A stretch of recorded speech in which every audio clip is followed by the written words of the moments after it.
Hello అండి, welcome to our channel. అందరికీ నమస్తే. ఈరోజు నేను ఒక కొత్త స్టోరీతో మీ ముందుకు వచ్చేసాను.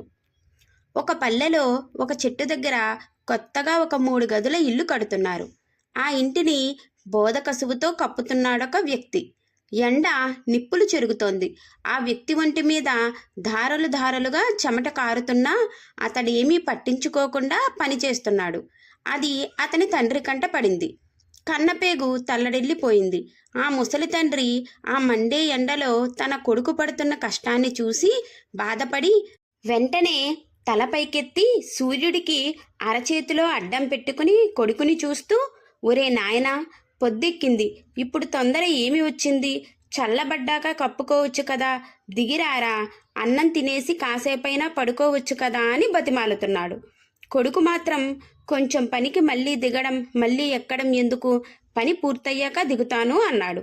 ఆ మాటకు తండ్రి బాధపడ్డాడు. కొంతసేపు కొడుకు వైపు రెప్పార్పకుండా చూసి వెంటనే ఇంట్లోకి నడిచాడు.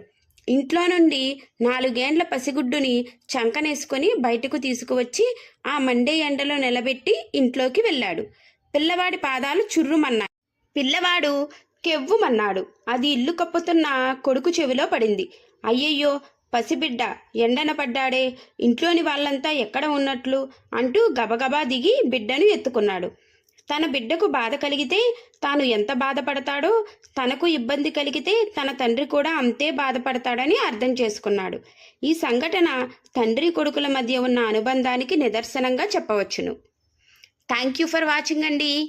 Please like, share and subscribe.